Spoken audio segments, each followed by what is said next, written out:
घर बाजनी पलऊ दुआरिया लतिया धेन ठार भेली रे ललन रे घर सबार भेली सासु किया पुतहु ठार छी यही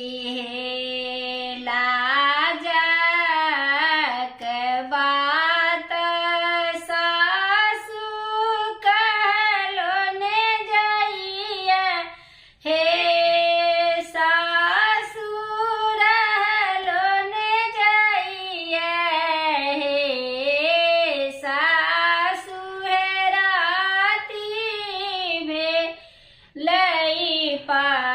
पालंगा तर चोरी तिलरिया मोर हेराय गेल इहे सासु हेराती भेलै पालंगा तर चोरी तिलरिया मोर हेराय गेल इहे पहिर लिया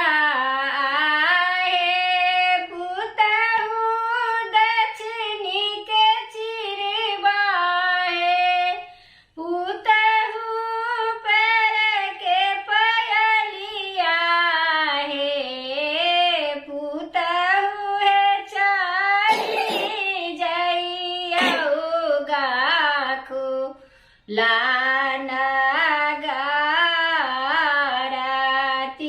तिलरिया तोहर भेटी जाता हे पुतहु है चली जइयौ गाखु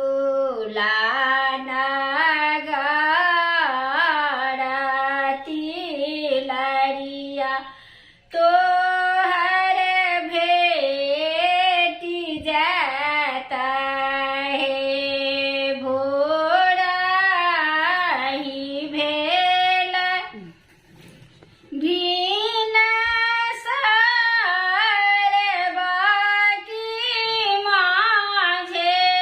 आंगन कृष्ण ठार भेला रे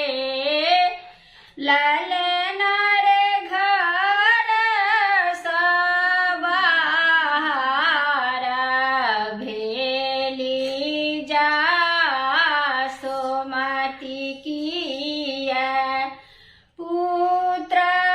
ठार छियै हे लाजक बात आमा कहलो ने जाइए हे आमा रहलो ने जाइए हे आमा हेराती भेलै पालंगा पर चोरी बासुरिया मोर हेराय गेलै हे आमा हेराती भेलै पालंगा पर चोरी बासुरिया मोर हेराय गेलै हे जिनकर लेलियै पुत्र पितरि तिलरिया हे पुत्र पितरि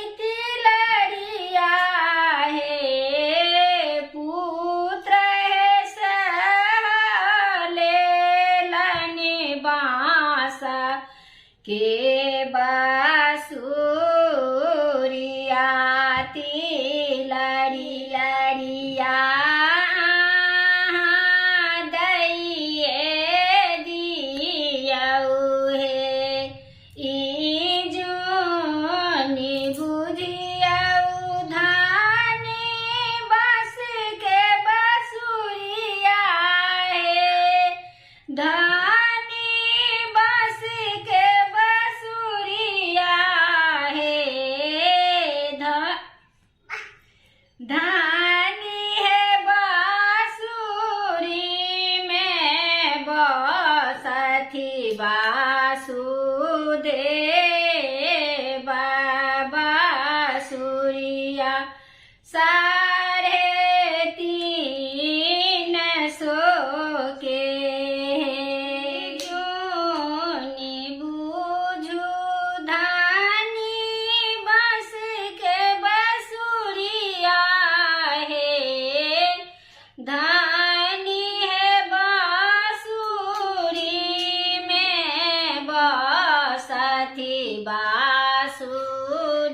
वासुदेव बांसुरिया साढ़े 300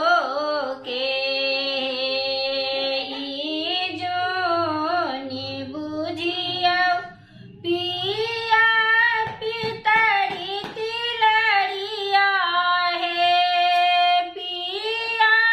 पितरी तिलड़िया हे पिया है तिलड़ी में बसथी तीनों लोक तिलड़िया साढ़े 700 के कोने हर बहबा के तू बेटी की गोठ बिछनी के तू भैया थी बहिन थी कगे धानी गे कोने गोठ बिछनी के तू बहिन की हमरा संग जवाब दे लगे कोने हर बहबा के तू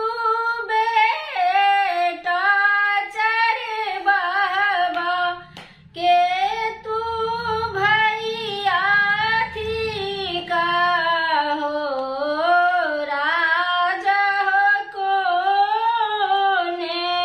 गोठ बिछनी के तू भैया की हमरा संग जवाब दे लाओ तू जीतल हम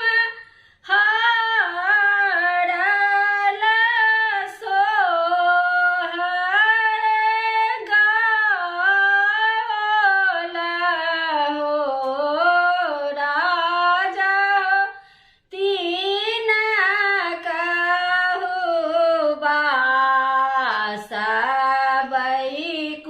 बैकुंठ अमृत फल भोजन हो। ई गीत अहाँ सबके नीक लागल है तो लाइक करब, शेयर करब, सब्सक्राइब करब। धन्यवाद।